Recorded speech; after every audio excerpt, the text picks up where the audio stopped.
j'ai donné mon soutien à la candidature de Samuel Eto'o avant même qu'il ne se prononce, qu'il ne soit candidat.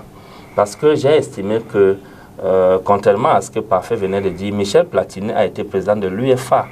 Et il y a beaucoup d'anciens joueurs brésiliens qui ont été présidents de la Fédération brésilienne de football. Et même en Côte d'Ivoire et beaucoup de pays dans le monde entier, on a connu des anciens gloires du football être président des clubs. Être entraîneur aussi, je suis d'accord, mais combien de Camerounais ont été entraîneurs titulaires à l'équipe nationale Fagnon, Lyon A, catégorie A? Combien? À part Jean-Paul Akono, qui n'a même pas, dont le mandat n'a même pas, je veux dire, la durée n'a même pas dépassé 1 an. Et il a connu tous les déboires du monde. Le Cameroun a de la matière. Nos anciens gloires de football sont des professionnels dans différents domaines. Ils sont des managers formés, ils sont des entraîneurs professionnels, ils sont des gestionnaires d'entreprise, ils sont des médecins, ils sont des secouristes. Ils ont différents métiers après le football.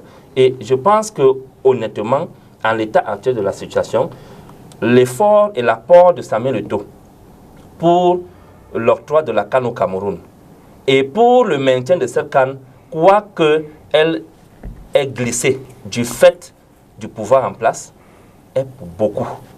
Bignam, je vous le réitère encore. Sa carrière seule suffit? Non, la carrière ne suffit pas. Ça suffit. Et je vous le dis encore aujourd'hui, moi je suis contre cette candidature. Parce que Eto'o lui-même, dans sa trajectoire de footballeur, est un problème dans le management des hommes, dans la relation avec les hommes. C'est clair. Et cette FECAFOOT, cette FECAFOOT que vous connaissez, vous amenez encore un gars comme Eto'o, fils, dans cette affaire. C'est pour enterrer le football. Je le dis.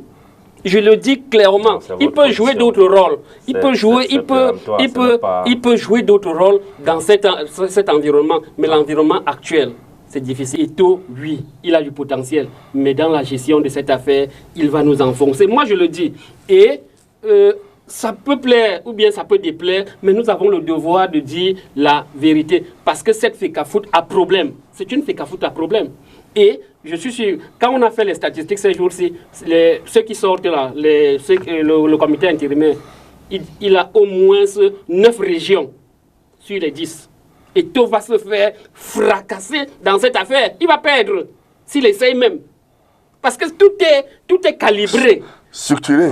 Tout est structuré. C'est-à-dire qu'en termes des équipes qui doivent... de ceux qui doivent prendre part à l'événement. Ceux qui doivent prendre part, les équipes, les associations, ainsi de suite. C'est d'où, mon Dieu, il sait déjà à peu près qui sont pour lui. Et je vous ai dit, les statistiques sont là. Donc, Eto'o, il va commencer comme il a commencé là. Moi, est-ce que les statistiques sont toujours... Non, je vous dis qu'au nom de la mafia du football... Ah, donc, ok, au Cameroun surtout. Oui, bien sûr, je suis en train de parler des choses... Je ne parle pas avec passion. Je vous dis que la FECAFOOT, c'est la mafia. Et dans cette mafia, on n'entre pas par le toit n'importe comment. Vous arrivez là, vous vous faites battre lamentablement. Et c'est clair. Vous qui êtes les conseillers d'État, dites-lui ça. D'ailleurs, j'ai commencé à voir un peu de recul. Je ne suis pas celui qui va aller jusqu'au... Oui, il commence à contester, dire que vraiment ceci, cela. Mais je lui rappelle, en 2018, quand il disait qu'on aille voter Paul Biya, nous on se plaignait. Nous on disait que l'élection là c'est comme ça. Donc il n'a pas le droit de se plaindre. Il n'a pas le droit parce qu'il a soutenu politiquement la mauvaise gestion des élections au Cameroun. Je suis désolé que Bignam, qui est presque de mon bord politique, soutienne quelqu'un qui a accepté que les élections se passent de façon aussi frauduleuse en 2018 et qui viennent le soutenir aujourd'hui au nom d'une certaine nostalgie du passé. Je voudrais faire une précision, c'est que le point de vue de Parfait Mvoum, c'est un point de vue très intéressé parce que... Très intéressé. Très intéressé parce que, si vous vous rappelez, Joshua aussi est vice-président de l'actuel bureau dirigeante de la FECAFOOT qui est en train d'être mise à la porte. Donc Joshua aussi, en tant que membre, vice-président de ce bureau qui est en train d'être mis à la porte, son camarade ne peut pas... Non, c'est clair. Non. Ne mettez pas la passion. Je dis, je suis contre cette fécafoute, je suis contre Joshua sur ce point. Non, ce n'est pas parce que Joshua est là-bas. C'est pas parce que Joshua est là-bas, si tu permets. C'est pas parce que Joshua est là-bas que je ne vais pas dire que la fécafoute c'est une mafia. Que je ne vais pas dire que c'est... Je ne soutiens pas l'équipe actuelle. Parfait. Vous faites déjà comme Pierre-Emmanuel. Amine Fodieu à la parole. Intéressé, non. Je poursuis en disant que pour Parfait Mvoum, il est moins acceptable que Eto'o soit président de la FECAFOOT, mais beaucoup plus acceptable que Joshua aussi soit vice-président de la situation actuelle. Il faut qu'on se comprenne. Ça, c'est comme ton président maintenant, de la FECAFOOT aussi. Je veux revenir et préciser que moi, j'apprécie, je soutiens le fait que Eto'o soit candidat à cette élection parce qu'il a beaucoup de fans qui vont connaître la frustration de l'environnement politique au Cameroun. Il y a double frustration qui va se passer dans le cas Eto'o. C'est ce que j'apprécie. La première frustration, c'est quand vous réussissez dans la diaspora, dans le monde entier, dans votre pays, on ne vous donne pas la possibilité d'exercer ou d'exprimer le talent, ou d'exercer ou de faire profiter à votre pays ce que vous avez ramené de l'étranger.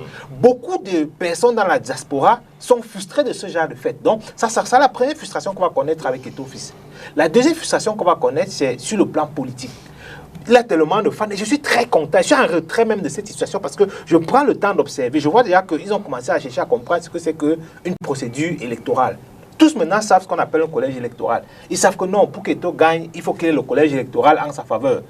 Pour qu'Eto'o gagne, il faut que la procédure électorale soit transparente. Il ne faut pas qu'on évoque la double nationalité. Parce que si on évoque la double nationalité, ça peut bloquer Eto'o. Et actuellement, les documents que Eto'o a produits sur les réseaux sociaux, je vous assure, c'est un grand moment de pédagogie. Tous ces différentes personnes sont en train de lire, de comprendre. Et ce qui est en train d'arriver, ou bien ce qu'Eto'o est en train de faire, va nous aider sur le plan politique à ouvrir les consciences des Camerounais des uns et des autres. Et pour qu'ils comprennent que le changement ou l'alternance politique pour lequel l'opposition aujourd'hui bagarre va se passer de la même façon. C'est-à-dire contrôle du collège électoral, contrôle du processus électoral. Et moi, je dis, je suis très heureux de voir cette situation. Mais malheureusement, moi, j'ai juste peur pour Eto'o Fils parce que à la fin, il risque de se retrouver devant une situation vraiment très frustrante. Bon, comme beaucoup d'autres Camerounais, de la diaspora, qui parfois veulent investir au Cameroun et qui après plusieurs tours au sein de l'administration dépensent énormément d'argent et finalement délocalisent leurs projets vers d'autres pays.